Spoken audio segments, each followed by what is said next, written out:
Hello বন্ধুরা, good morning. July মাসে নতুন কিছু অ্যাগ্লোনিমার ভ্যারাইটি কিনে আমি নিজের কালেকশানে অ্যাড করেছি।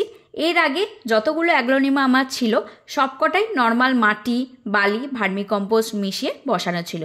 এখন থেকে আমি যে অ্যাগ্লোনিমা গাছগুলো কিনছি বা পরেও কিনবো সবকটাকেই ঠিক করেছি সয়েললেস মিডিয়াতে বসাবো। তো আজকের ভিডিওতে সেটাই তোমাদের সঙ্গে শেয়ার করব। মিডিয়াটা কিভাবে বানাচ্ছি, কী জিনিস কী পরিমাণে দিচ্ছি সবটাই শেয়ার করব।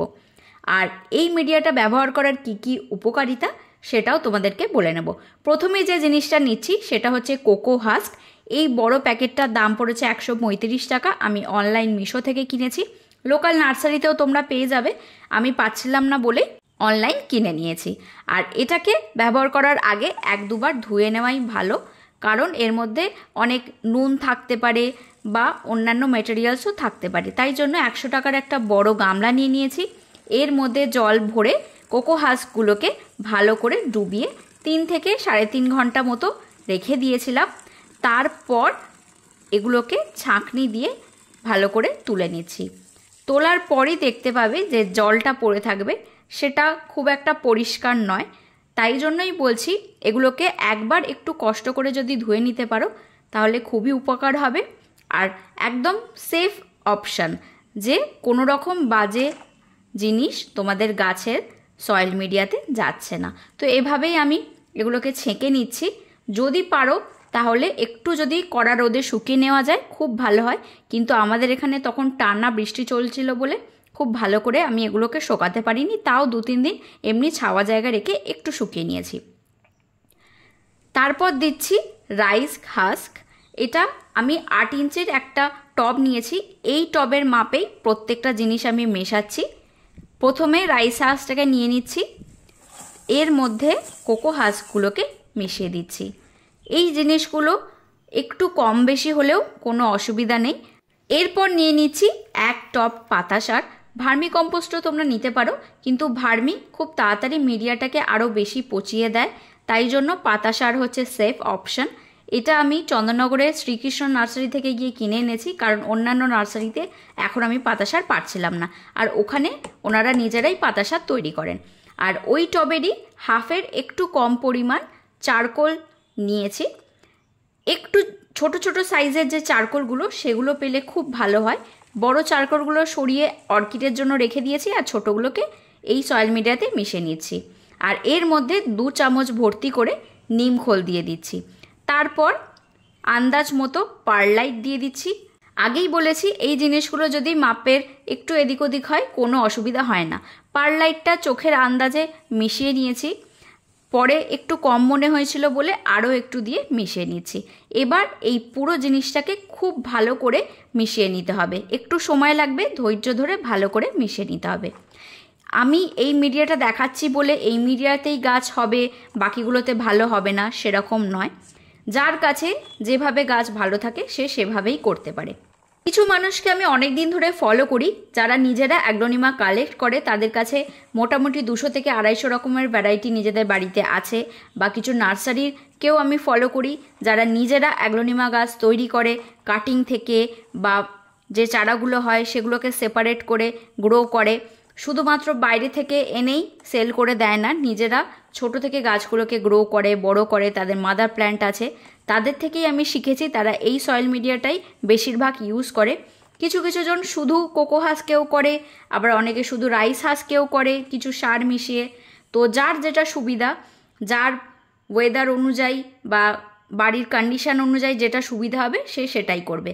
আমি এই মিডিয়াটাই চুজ করলাম, দেখি এবার গাছগুলো কেমন হয়। তোমাদের সঙ্গে আপডেট তো শেয়ার করবই, তাছাড়া নর্মাল মাটিতেও গাছ ভালো হয়। সেক্ষেত্রে অ্যাগ্লোনিমাগুলোকে একটু সাবধানে রাখতে হয়, ওভার ওয়াটারিং হয়ে যাওয়ার চান্স থাকে। এই গাছগুলো কিনেছি, এই ভ্যারাইটিটা মনে হয় বিগ রয় বা বক্সার, এই দুটোর মধ্যে আমিও কনফিউজ, ঠিকঠাক জানি না। তোমরা যদি কেউ জানো আমাকে অবশ্যই জানাও। এই গাছটার দাম পড়েছে 150 টাকা। আর এটা হচ্ছে গ্রিন লেগেসি, বা এটাকে অনেক সময় ব্ল্যাক লেগেসিও বলে। এটা দাম পড়েছে 130 টাকা। আর এটা মনে হয় পিঙ্ক ভ্যালেন্টাইন, এটাও 150 টাকার দাম পড়েছে। এই পিঙ্ক ভ্যারাইটির অনেকগুলো সিমিলার দেখতে গাছ আছে, কোনোটার পাতা একটু গোল, কোনোটার পাতা একটু লম্বা, ভ্যারাইটিও আলাদা আলাদা। যেহেতু আমি অ্যাগ্লোনিমা নতুন করছি তাই প্রত্যেকটা আইডি কিন্তু খুব ভালো আমার জানা নেই। এইবার একটা গামলাতে জল নিয়ে নিয়েছি। এবার গাছগুলোকে গ্রো ব্যাগ থেকে সাবধানে বার করে নিয়ে একটু জলের মধ্যে ভিজিয়ে রাখছি। তাহলে কি হবে, মাটিগুলো নরম হয়ে সুন্দরভাবে গলে বেরিয়ে যাবে আর আমি গাছটাকে ভালোভাবে মাটি থেকে আলাদা করে নিতে পারবো। যেহেতু আমি সয়েললেস মিডিয়াতে করছি তাই আমি চাই না একটুও মাটি সেই টবের মধ্যে যাক, তাই জন্যই গোড়াতে যত মাটি আছে সবটাই ভালো করে ধুয়ে পরিষ্কার করে একদম নতুন করে ফ্রেশ মিডিয়া যেটা আমি বানিয়েছি সেটাতেই বসানোর ইচ্ছা আছে। না হলে তোমরা যারা এমনি মাটিতে গাছ করবে এই রুট বলটাকে নষ্ট না করে এটা সমেতই নতুন টবে বসিয়ে দিতে পারো। তো দেখো জলে কিছুক্ষণ ভিজিয়ে রাখার ফলে মাটিটা সুন্দরভাবে নরম হয়ে গলে বেরিয়ে গেল। তারপর রুট সিস্টেমটা দেখো পরিষ্কার দেখতে পাবে। যতক্ষণ এরকম সুন্দর সাদা রুটস থাকবে গাছ কিন্তু খুব হেলদি থাকবে। তোমরা এই রুটসগুলো দেখেই বুঝতে পারবে যে গাছটা ভালো আছে। গামলাতে আমি মাটির থেকে আলাদা করে গাছটাকে বার করে নিয়ে আরও একটা পরিষ্কার জলের বালতিতে ডুবিয়ে আরও একবার ধুয়ে নিচ্ছি। দুবার ধুয়ে নেওয়ার এই একটাই কারণ, যাতে কোনো রকম মাটি না থেকে যায়, একদম পরিষ্কার করে গাছটাকে আমি আলাদা করে যাতে বসাতে পারি। এই ভ্যারাইটিটা আমার খুবই পছন্দের। আগে যখন নতুন নতুন আমি গাছ করতাম অ্যাগ্লোনিমা গাছের অনেক দাম ছিল, এই ভ্যারাইটিগুলোর তো 400-450 দাম ছিল। আস্তে আস্তে সময়ের সাথে সাথে প্রত্যেকটা গাছেরই দাম কমে যায়। যারা গাছ কালেক্ট করে তারা জানে প্রত্যেকটা গাছের যারা শখ করে কেনে যদি 2 থেকে 2.5 বছর ওয়েট করা যায় বা আজকাল 1 বছরও যদি ওয়েট করা যায় প্রতিটা গাছের দামই কমে যায়। কারণ গাছ এখন টিস্যু কালচার প্রসেসে খুব বেশি পরিমাণে তৈরি হয়ে যাচ্ছে, খুব তাড়াতাড়ি কম সময়ে অনেক গাছ তৈরি হয়ে যাচ্ছে, ফলে গাছের দামও কমে যাচ্ছে। আর বড় গাছের থেকে ছোট গাছ যেহেতু এখন ইজিলি অ্যাভেলেবেল হয়ে যাচ্ছে, সবাই কম দামে ছোট গাছ নিয়ে সেগুলোকেই বড় করে নিচ্ছে। আর বড় গাছ দাম দিয়ে অনেকেই কিনতে চাইছে না। এই পিঙ্ক ভ্যালেন্টাইন গাছের রুটস ড্যামেজ হয়ে গেছে। যখন কিনেছিলাম খুব ভালো রুটস ছিল, আমার কাছে কোনোভাবে ওভার ওয়াটারিং হয়ে গেছে বা অনেক দিন জল না দেওয়ার ফলে রুটস শুকিয়ে গেছে। তারপর যখন আমি বেশি করে জল দিয়ে ফেলেছি ওই শুকনো রুটসগুলো পচে গিয়ে নষ্ট হয়ে গেছে। এই দেখো জলের মধ্যে থেকে আমি পচা রুটসগুলো বার করছি। এই গাছটার মধ্যেই এই রুটসগুলো ছিল।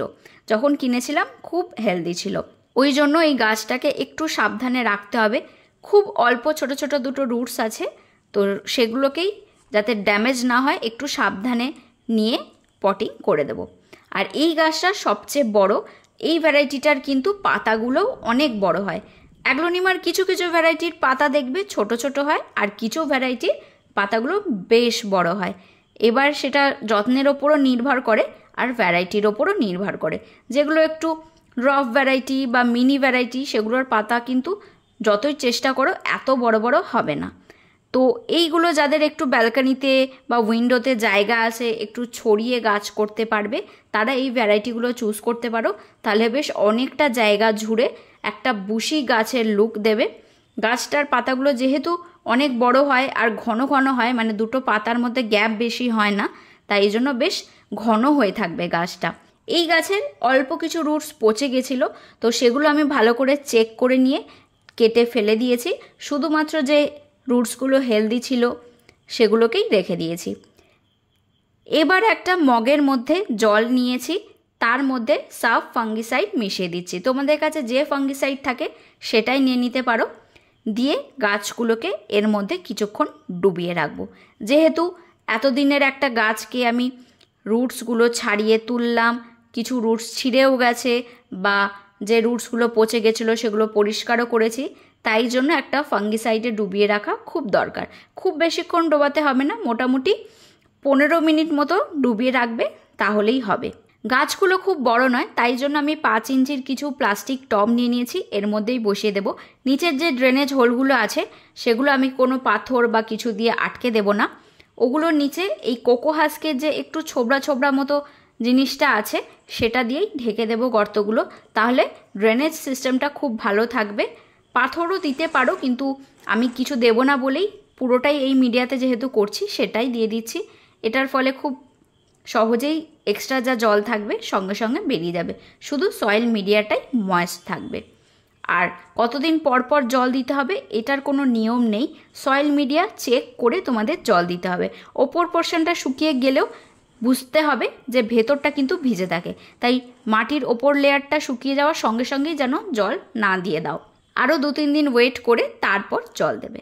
যেসব মানুষ অ্যাগ্লোনিমা গাছ খুব ভালো করে, বিশাল তাদের কালেকশন, বা যেসব নার্সারি খুব ভালোভাবে নিজে থেকে গাছগুলোকে গ্রো করে, শুধুমাত্র ইম্পোর্ট করে এনেই সেগুলোকে সেল করে না, অনেকেই করে বাইরে থেকে। এখন যেটা হচ্ছে ছোট ছোট স্যাপলিং গাছগুলো আসছে, সেগুলোকে পটিং করে একটু বড় করেই তারা সেল করে দিচ্ছে।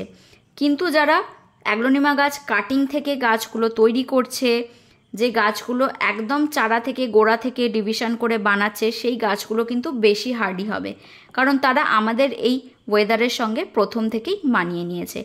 কারণ বাইরের ওয়েদার আর আমাদের ওয়েদারের মধ্যে কিন্তু প্রচুর পার্থক্য আছে। যারা গাছ খুব ভালো করে আমি তাদেরকে ফলো করি, তাদের টিপসগুলো নিই, তারা কিভাবে গাছগুলোকে যত্ন করছে, কেমন সয়েল মিডিয়াতে রাখছে, সবটাই ফলো করি। এবার যে টিপসগুলো আমি মানতে পারবো বা যেরকম সয়েল মিডিয়া আমার বাড়ির ওয়েদার অনুযায়ী ভালো হবে সেইগুলোই আমি নিই। এবার তোমাদের লোকেশন অনুযায়ী যে জিনিসটা তোমাদের সুবিধা হবে সেটাই তোমাদের বেছে নিতে হবে। আমি বলছি বলেই যে এরকম মিডিয়াতেই তোমাদের করতে হবে, অন্য কোনো ধরনের মিডিয়াতে গাছ ভালো হবে না, সেটা কিন্তু একদমই নয়। সব সময় চেষ্টা করবে নানা ধরনের ভিডিও দেখতে, বিভিন্ন লোকের পোস্ট ফলো করতে, তারা কি টিপস দিচ্ছে, তাদের গাছগুলো কেমনভাবে তারা ভালো রাখছে, সব কিছু মিলিয়েই নিজে একটা এক্সপিরিয়েন্স তৈরি করতে হয় আর সেটাকেই ফলো করতে হয়। গাছগুলোকে আমি বসিয়ে দিয়ে কোনো রকম সার কিন্তু মোটামুটি 20-25 দিন দেব না, কারণ পাতা সার থেকেই এরা খাবার পেয়ে যাবে। অল্প সিউইড দিতে পারো, আমি সেটা 2 সপ্তাহ পরে দেব, এক্ষুনি দিচ্ছি না। আর নিয়মিত একটু ফাঙ্গিসাইড স্প্রে করে দেবে। পাতাতে দেখেছি প্রচণ্ড মাইটস হয়, সেটা একটু খেয়াল রাখবে। অন্যান্য গাছে যখন ওষুধ দাও, এই গাছগুলোতেও স্প্রে করে দেবে। মাঝে মাঝে যদি ব্যালেন্সড এনপিকে থাকে তোমাদের কাছে, সেটাও পাতায় স্প্রে করে দিতে পারো, তবে সেটা মোটামুটি মাসে একবার স্প্রে করলেই এনাফ। যতক্ষণ না গাছগুলো লেগে যাচ্ছে, নতুন গ্রোথ নিচ্ছে, ততক্ষণ কিন্তু আমি আর কিছু স্প্রে করব না। কিছুদিন ওয়েট করলেই বুঝতে পারবো যে গাছগুলো লেগেছে কিনা, নতুন গ্রোথ নিচ্ছে কিনা। যেহেতু সয়েল মিডিয়াটা ভিজে ছিল, বৃষ্টির জন্য খুব একটা ভালো শোকাচ্ছে না, বা মাঝে মাঝে বৃষ্টির ছাটেও এগুলো ভিজে যাচ্ছিল, তাই জন্য এখন আমি খুব বেশি জল দিচ্ছি না। আর যে গাছটায় রুটস নেই, এই যে পিঙ্ক ভ্যালেন্টাইন ভ্যারাইটিটার, সেটাই কিন্তু আমি জল এখন দেবই না। মোটামুটি 3-4 দিন এভাবেই থাক, তারপর একটু মিডিয়াটা যখন শোকাবে তারপর জল দেবো। কারণ যেহেতু রুটস নেই, শুধু শুধু যদি বেশি জল আমি দিই, তাহলে যেটুকুনি রুটস আছে বা কাণ্ড আছে সেটাও পচে যেতে পারে। এই টব আর সয়েল মিডিয়ার যেহেতু ড্রেনেজ সিস্টেম খুব ভালো, তাই জন্য আমি যখনই জল দিই নিচে একটা এরকম গামলা বসিয়ে তার ওপর টবটা রেখে জল দিই। তাহলে এক্সট্রা যে ফাঙ্গিসাইডগুলো জল বা যখন এনপিকে দেব বা এমনি জলও যদি দিই, সঙ্গে সঙ্গে সেটা নিচ দিয়ে বেরিয়ে গিয়ে অনেক জল নষ্ট হয়। তাই জন্য আমি এরকম গামলার মধ্যে রেখে জলগুলো দিই, আর গামলার জলটাই আবার অন্যান্য গাছে দিয়ে দিই। তাহলে জল নষ্টও হয় না, বা ফাঙ্গিসাইডগুলো যখন জল দিই ফাঙ্গিসাইডটাও নষ্ট হয় না, সবটাই আমি কাজে লাগাতে পারি। দেখো গাছগুলোকে আমি সুন্দর করে পটিং করে দিয়েছি। এগুলোকে আমি নিজের ব্যালকনিতে রাখবো, যেখানে সারা দিন ব্রাইট লাইট আসে, আর সারা দিনে ঘুরিয়ে ফিরিয়ে মোটামুটি 2-2.5 ঘন্টা কি 3 ঘন্টা মতো ডাইরেক্ট সানলাইট আসে। তবে চেষ্টা করবে একদম কড়া রোদ থেকে এগুলোকে একটু সরিয়ে রাখতে। ব্রাইট লাইট এরা খুব পছন্দ করে, কিন্তু আমাদের এখানে যে পরিমাণ গরম পড়ে, তখনের যে কড়া রোদটা সেটা যদি বেশিক্ষণ পাতার ওপর পড়ে, তাহলে পাতাগুলো পুড়ে যেতে পারে, গাছগুলো ঝিমিয়ে যেতে পারে। কিন্তু আবার এই গাছের লাইটও দরকার, কারণ না হলে পাতাগুলো এত সুন্দর থাকবে না বা কালারগুলো খুব একটা ভালো আসবে না। শীতকালে এই গাছ ডরমেন্সিতে চলে যায়, তখন একটু পাতা হলুদ হয়ে যায়, খয়েরি হয়ে যায়, তখন খুব কম পরিমাণ জল দিয়ে গাছগুলোকে বাঁচিয়ে রাখতে হয়।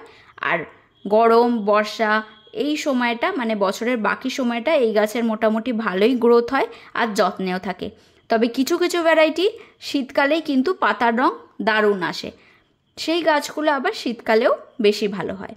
তো তোমরা এভাবে মাটি তৈরি করে অ্যাগ্লোনিমা গাছ করতে পারো। এই মাটিটা কিন্তু শুধু অ্যাগ্লোনিমার জন্য নয়, তোমরা অন্যান্য গাছ যেমন রাবার প্ল্যান্ট, অন্যান্য যে ট্রপিক্যাল প্ল্যান্টগুলো আছে, আরও ভালো ভালো যে ফোলিয়েজ প্ল্যান্টগুলো আছে, ক্যালাডিয়াম, সব গাছই এই মিডিয়াতে তোমরা করতে পারো। কোনো কোনো গাছের দরকার অনুযায়ী সয়েল মিডিয়াটা একটু চেঞ্জ করে নিতে হয়।